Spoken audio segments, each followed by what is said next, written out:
오늘 이 빌립보서 이 말씀은 바울이 2차 전도 여행 때 세웠던 그 교회에 보낸 바울의 편지이지요. 이 지역은 지금으로 하면 동유럽 지역이고 고대 마게도니아에 세워진 이런 교회입니다. 그런데 그 교회에도 여러 가지 걱정이 있었고 염려가 있었습니다. 그 첫 번째가 핍박이었습니다. 이 빌립보 지역은 고대의 로마 시대에 이제 군 복무를 하다가 퇴역을 가고 이 군 복무 퇴역했던 이 사람들이 대부분 이렇게 모여 사는 지역이 빌립보 지역이었습니다. 그러니까 퇴역 군인들 얼마나 이 나라에 대한 충성심이 강한 사람이었습니까? 그러니까 이들은 언제나 이 로마에 대한 충성심이 강한 사람들이었습니다. 그런데 바울이 이 빌립보 지역에 와서 복음을 전하면서 예수님이 우리의 왕이십니다. 예수님을 이렇게 전한 것이에요. 그러니까 이 퇴역 군인들이 많이 살고 있던 이 지역에 그들이 생각하기를 오직 왕은 시저뿐인데, 로마의 시저뿐인데 예수님이 우리의 왕이시라 이렇게 이야기하니까 어떻게 되겠습니까? 자연스럽게 교회에 대한 이 핍박들이 일어날 수밖에 없었던 것입니다. 또 하나는 이 교회의 문제점이 이 잘못된 교리를 가지고 들어와서 교회 안에 혼란을 일으키는 것이었어요. 바울이 전한 복음은 오직 예수를 믿어야 구원받는다. 예수님 외에 구원받을 다른 길이 없다 하는 것을 외쳤습니다. 그런데 이 다른 진리들, 거짓 진리들이 이 교회 안에 들어오는 것입니다. 그것은 예수도 믿어야 되지만은 율법도 지켜야 하고 무엇보다도 할례를 받아야만이 구원을 받는다 이렇게 가르치는 것이었어요. 그러니 자연스럽게 이들과 부딪히고 이 교회 안에 여러 가지 걱정들이 생기는 것이었습니다. 또 하나는 교회 안에 일어나는 분쟁이었습니다. 빌립보 교회는 바울이 이 교회를 세웠지만은 바울이 선교하는 동안 내내 바울이 나중에 로마 감옥에 갇혀서 순교하기 직전까지 바울을 위해서 기도하는 교회였고 바울에게 선교 헌금을 보내는 이런 교회였어요. 이런 열정적인 그리고 헌신이 많은 이런 교회였습니다. 그런데 그런 헌신자들이 모여있던 이 교회도 이 다툼이 일어났던 것입니다. 유오디아라고 하는 성도와 순두계라고 하는 이 성도 두 사람 다 이 빌립보 교회에 아주 봉사를 많이 하고 헌신을 많이 했던 사람들입니다. 바울은 이들을 가르쳐서 이렇게 말했어요. 복음을 전하는 일에 나와 함께 애쓴 사람들이다. 바울이 얼마나 이들이 얼마나 헌신을 했던지 이들이 나와 함께 애쓴 사람들이다 이렇게 칭찬할 정도였어요. 그리고 그들의 이름이 생명책에 기록되었다. 바울이 이렇게 또 그들에 대해서 이야기했습니다. 너무나도 귀한 두 믿음의 사람이었지만은 이들 사이에 마음이 분열되고 다툼이 일어난 것이에요. 그래서 교회가 하나 되지 못한 것입니다. 여러분, 우리 교회 안에서도요, 열심히 봉사한 사람들끼리 서로 이렇게 다툼이 일어나고 마음이 갈라질 때에 이때 목사가 참 괴롭습니다. 빌립보 교회 안에도 지금 이런 일들이 일어난 것이에요.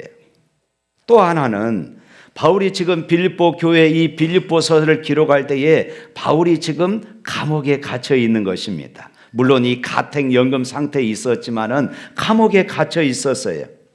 바울이 감옥에서 갇혀서 고초를 겪고 때로는 처형당할 이런 위기에 놓여 있는 것입니다. 여기에 대해서 빌립보 교회 성도들이 걱정하고 지금 염려하고 있는 것입니다. 우리의 삶에도 끊임없이 걱정이 있지요. 염려가 있습니다. 때로는 돈과 관련된 경제적인 문제가 있습니다. 자녀들의 진로 문제가 있습니다. 때로는 우리 건강의 문제들이 있지요.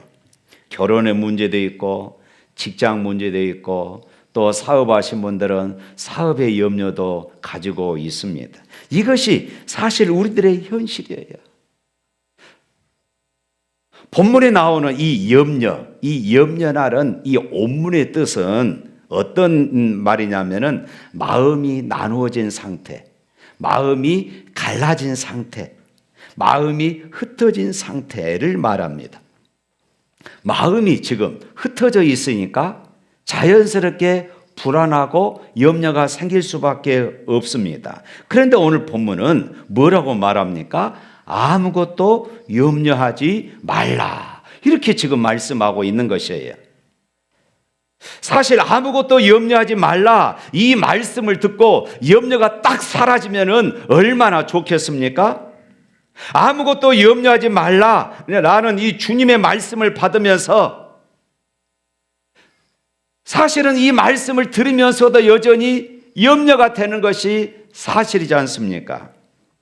염려와 걱정이 올라오는 것, 이것은 우리 일상에서 어찌 보면은 잊을 수 없는 것들입니다. 여러분은 무엇 때문에 염려하고 계십니까? 여러분들의 무엇이 근심거리입니까?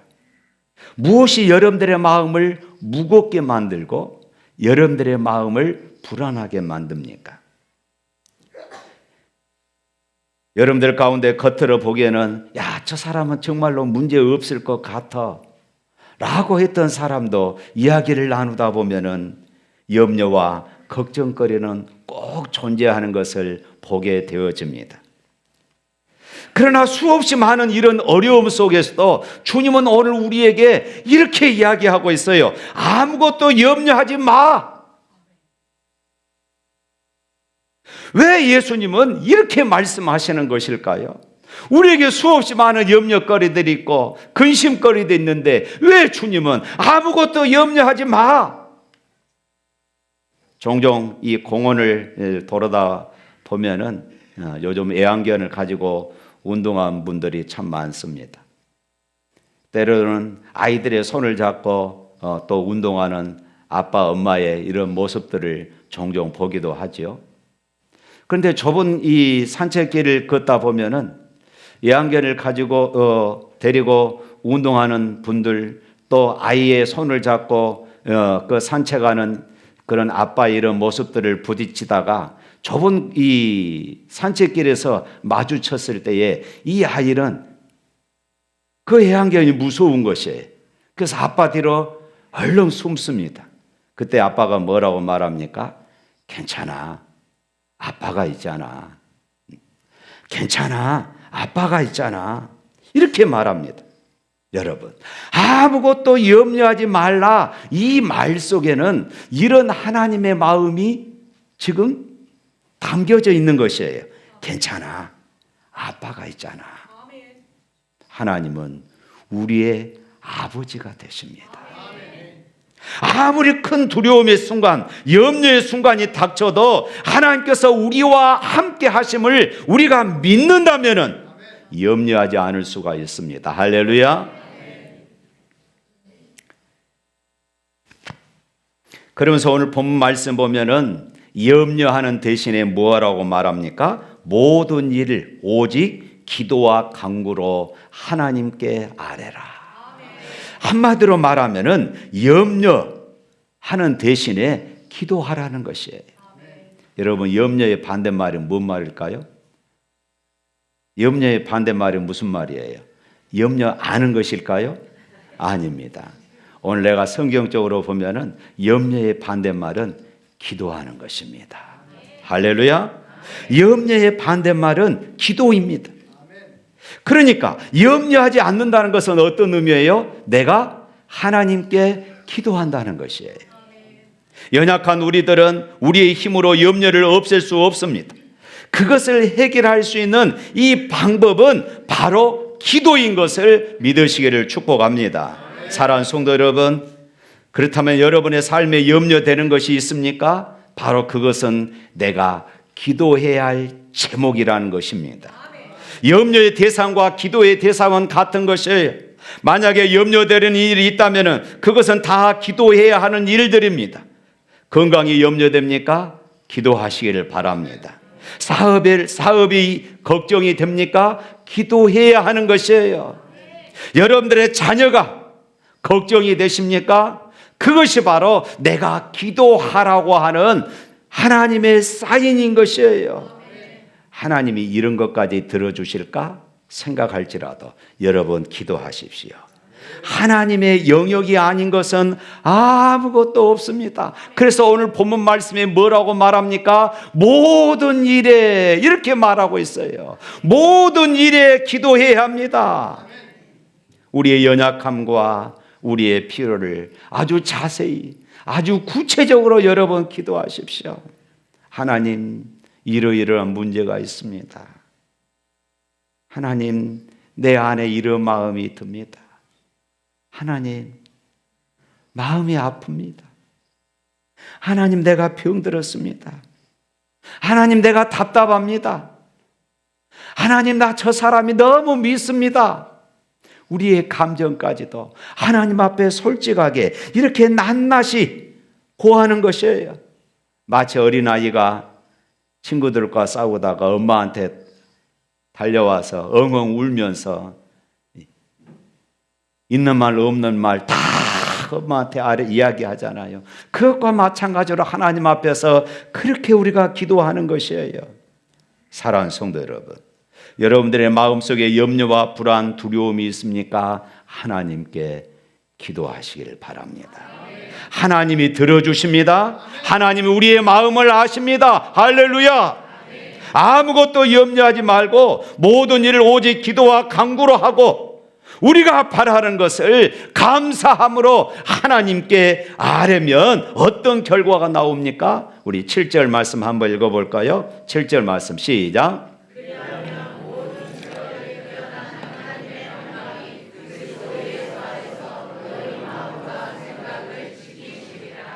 아멘. 아무것도 염려하지 말고 다만 모든 일에 기도와 간구로 하나님께 아뢰라.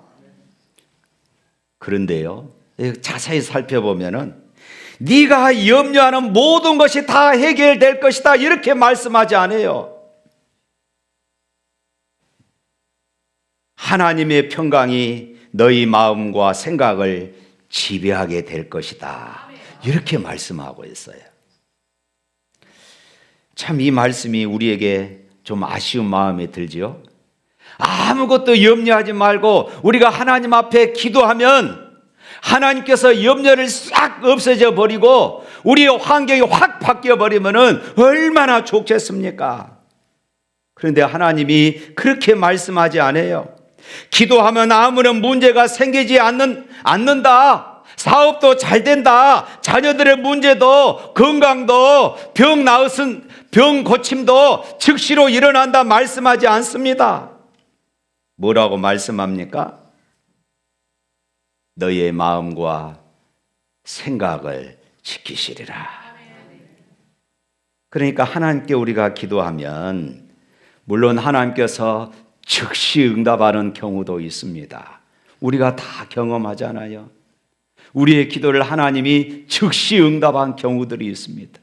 그러나 대부분은 우리에게 인내가 필요해요. 기다림이 필요합니다. 그런데 문제가 바로 해결되지 않아도 즉각 주어지는 결과가 있는데 그것이 무엇이냐? 하나님의 평강입니다. 여기서 말씀하시는 평강은 헬라어로 에이레네라고 하는 이 단어입니다. 에이레네는 염려, 아까 우리 염려가 어떤 뜻이라고 했어요? 흩어진 마음, 갈라진 마음이라고 했잖아요. 반대로 이 평강, 이 에이레네는 하나 되는 마음이에요. 온전해진 마음입니다. 하나가 되는 마음이에요. 과거에는 염려와 걱정이 우리의 마음과 생각을 지배했는데 이제는 하나님의 평강이 우리의 마음과 생각을 지배하게 될 것이다. 할렐루야. 우리가 하나님 앞에 기도하면은 과거에는 염려, 걱정이 우리의 생각과 마음을 지배해서 우리의 마음이 갈라졌는데, 우리가 하나님 앞에 기도하면은 그 환경이 변화된 것이 아니라 하나님이 우리에게 평강을 주시는데, 그 평강은 갈라진 우리의 마음들, 그것을 하나 되게 하신다, 이 말씀이에요. 그러면 이 하나님의 이 평강은 어떠한 차원일까요? 시련이나 환란이 없는 평강이 아니라면은 그 평강은 도대체 어떤 평강일까요? 오늘 4장 7절 말씀에 보면은 모든 지각에 뛰어난, 이 말씀을 우리가 주목할 필요가 있습니다. 여기서 모든 지각에 뛰어난 이 말씀의 원문의 원래 의미는 사람의 헤아림을 뛰어넘는 그 말입니다. 사람의 이해와 사람의 경험을 뛰어넘는 그 말이에요. 그러니까 하나님의 평안, 에이레르는 인간적인 차원과 이해를 훨씬 뛰어넘는, 우리가 생각할 수 없는 그런 평강이라는 것입니다. 하나님께서 주시겠다고 약속하신 이 평강, 에이레르는 인간이 이해할 수 없는 차원의, 이 인간이 이해할 수 있는 이런 차원의 평안함이 아니라 우리 인간이 이해할 수 없는 하늘의 평강이라는 것이에요. 여기서 깨달을 수 있는 것이 무엇일까요? 그리스도인, 예수 믿는 사람은 어떤 사람일까요? 교회에 나가서 이렇게 예배드리고 봉사하고 헌신하는 사람들로 우리가 이해할 수 있습니다. 그러나 오늘 이 본문의 말씀을 근거해서 우리가 유추해 볼 수 있는 것은, 예수 믿는 사람은 어떤 사람이냐? 이 세상이 갖지 못하는 하나님의 평강이 무엇인지 알고 그것을 맛보고 누리면서 살아가는 사람들이라는 것입니다. 나의 상황과 형편이 어떠하든지 상관없이 하나님께서 나에게 주시는 이 평안으로 가득 차서 기쁘게 살아가는 사람들. 환경은 힘들고 환경은 여전히 어려우는데 입술에 감사가 나오고 찬송이 나오는 이런 사람들, 그 사람들이 그리스도인입니다. 할렐루야. 세상 사람들이 보기에 저 사람 미쳤네, 저렇게 힘든데 어떻게 감사가 나와? 어떻게 찬송할 수 있어? 여러분, 그 사람이 그리스도인이라는 것이에요. 수많은 그리스도인들이 이 평안을 경험을 했습니다. 그리고 이 평안을 노래합니다. 우리 찬송가에도 참 이 평안을 노래한 것들이 많죠. 그 중에 413장에 보면 이렇습니다. 내 평생에 가는 길 순탄하여 늘 잔잔한 강 같든지 큰 풍파로 무섭고 어렵든지 나의 영혼은 늘 편하다. 다 같이 할까요? 내 영혼 평안해, 내 영혼, 내 영혼 평안해. 할렐루야. 사실 이 찬양은 이 스페포드라고 하는 사람이 이 찬양 가사를 지었습니다. 이분은 교수이고 변호사이고 사업가입니다. 흔히 사람들은 이 찬송가를 이렇게 말해요. 엄청난 비극 속에서 탄생한 찬송가여서 찬송가 속의 욥기다, 이렇게 말해요. 찬송가 속의 욥기다. 그는 변호사여, 닌드 대학교와 시카고 의과 대학의 법리학 교수요, 그리고 무디 교회의 회계 집사였습니다. 1873년 행복한 이 가정에 시련이 닥쳐옵니다. 당시에 시카고에 대화재가 일어나는 것입니다. 이 화재로 인하여서 이분들의 삶의 터전도 다 타버렸어요. 무디 교회도 불타버렸습니다. 그의 부인은 충격으로 인해서 건강이 몹시 악화되었습니다. 그래서 스패포드는 자기 아내와 가족들을 위로하기 위해서 유럽에 이제 여행을 보냅니다. 그리고 자신은 며칠 뒤에 따라가겠다고 이야기를 해요. 이제 배를 타고 일주일 동안 대서양을 순항하는데 일주일 만에 새벽 2시에 손님들이 모두 잠든 시간에 영국 선적의 철갑선 로키안과 정면으로 충돌해서 226명의 성격을 실은 채 바닷속으로 이 배가 침몰해 버립니다. 다행히 스패포드 부인은 익사하기 직전에 실신한 채 구명정에 구출되었습니다. 그렇지만 4명의 아이들은 익사하고 말았어요.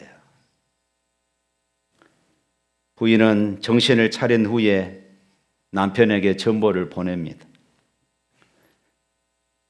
스패포드는 아내를 데리러 서둘러서 영국으로 가는 이 배를 탔습니다. 그가 탄 배가 그 비극의 대서양 사고 지점을 통과하자 그는 아픔과 슬픔으로 밤이 새도록 하나님 앞에 부르짖었습니다. 하나님, 왜 이런 일이 일어났습니까? 우리의 전 재산은 다 불에 타버리고 사랑하는 4명의 아이들을 하나님, 어떻게 이럴 수 있습니까? 밤새도록 부르짖었습니다. 하나님께 원망도 합니다. 그러는 중에 새벽 3시경에 그는 한 번도 체험해보지 못한 평안이 그의 마음에 충만하게 들어오는 것을 경험하게 되어져요. 그러면서 그 순간을 그가 글로 표현을 했습니다. 그 찬양이 지금 우리가 부르고 있는 내 평생에 가는 길 순탄하여 늘 잔잔한 강 같든지 큰 풍파로 무섭고 어렵든지 나의 영혼은 편하다. 이 스패포드가 그 환난 중에 체험한 평안은 세상으로 어떻게 세상적인 말로 표현할 수가 없어요. 세상은 이해할 수가 없습니다. 어떻게 평안해요? 재산이 다 불에 타버렸습니다. 사랑하는 자녀들 4명이나 죽었습니다. 어떻게 평안할 수 있습니까? 그런데 그 평안이 하늘로부터 부어진 것이에요. 우리가 환난을 당하나 담대하게 되는 것 또한 세상이 설명할 수가 없는 것입니다. 하나님이 주시는 담대함이기 때문에 그렇습니다. 그렇습니다. 그리스도인 세상이 주는 편안함이 아니라 하나님이 주시는 평안함을 맛보는 사람들인 줄로 믿습니다. 사랑하는 성도 여러분, 하나님께서 내려주시는 이 평안을 경험하며 이 신비를 경험할 수 있기를 주님의 이름으로 축복합니다. 그렇다면 어떻게 우리가 이 평강을 누릴 수 있을까요? 6절 말씀 우리 다시 한번 읽어볼까요? 6절에 있는 말씀 시작.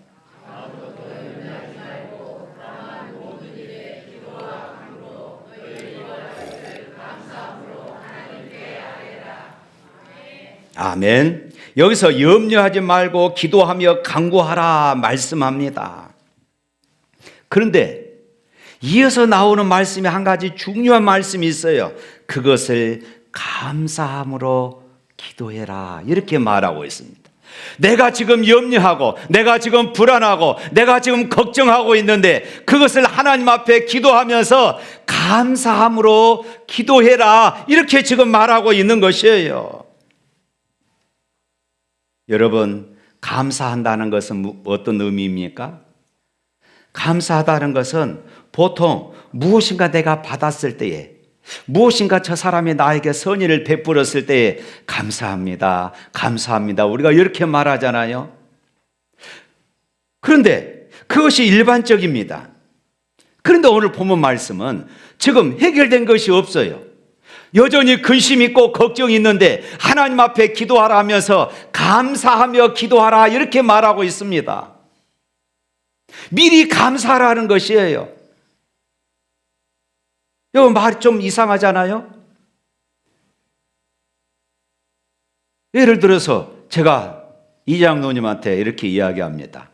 내일 점심 사준 것에 대해서 감사합니다. 그러면 이거 무슨 말이에요? 점심을 꼭 사주라는 소리잖아요. 압력을 넣은 것입니다. 하나님께 이렇게 압력을 넣으라는 소리일까요? 아닙니다. 지난주에 어떤 권사님과 통화하면서 그 권사님이 저에게 이런 말씀을 하시는 거예요. 목사님이 우리 목사님이신 것이 너무 감사합니다. 목사님이 나의 목사님인 것을 참 좋습니다. 제가 그 이야기를 듣는데요, 전화 받으면서 눈물이 그냥 저절로 나오더라고요. 세상에 이런 권사님이, 이런 성도가 있다니. 제 아내가 물어봐요. 왜 그러냐고. 아니 여차여차했다고 제 아내가 이렇게 대답합니다. 그것보다 저렇게 좋은 성도가 우리 교회의 성도라는 것이 얼마나 행복해. 이것이 감사하다는 것이. 속으로 그랬습니다. 당신이 나보다 믿음이 좋네.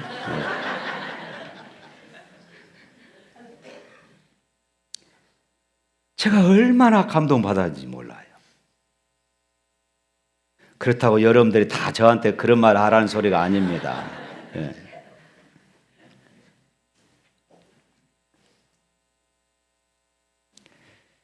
그렇습니다. 이런 분이 우리 샘물교회 가족인 것이 저는 너무나도 감사합니다. 너무나도 행복합니다. 그뿐이겠습니까? 차량으로 봉사하신 분들, 또 안내로 봉사하신 분들, 또 주방에서 봉사하신 분들,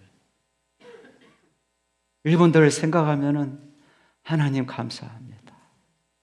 저런 분들이 있어서 목사가 마음 놓고 이렇게 목회할 수 있구나. 감사가 되는 것이. 감사함으로 하나님께 아뢰라. 이 말씀은 하나님께 압력을 드라 그 말이 아니에요. 내가 하나님께 먼저 미리 감사를 드린다는 것은 내가 하나님을 그만큼 신뢰한다는 것이에요. 하나님을 그만큼 내가 믿는다는 것입니다. 아직 내 문제가 해결되지 않았지만은 내가 하나님 앞에 지금 감사하며 하나님 감사합니다. 하나님 건강 주세요. 감사함으로 이렇게 내 기도를 하는 것은 하나님을 내가 전적으로 신뢰한다는 것이에요. 그 신뢰가 바탕이 되기 때문에 감사함으로 하나님께 내가 아뢰 수 있는 것입니다.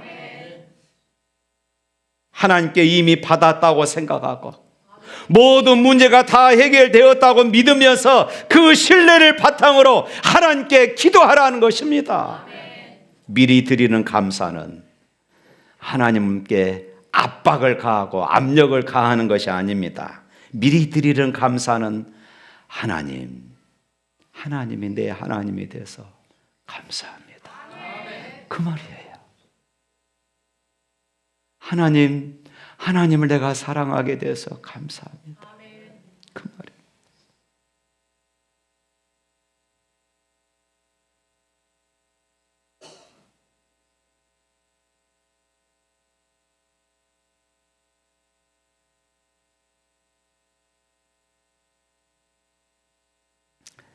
사랑하는 성도 여러분, 염려가 되는 것이 있을 때에 하나님께 다 아뢰십시오.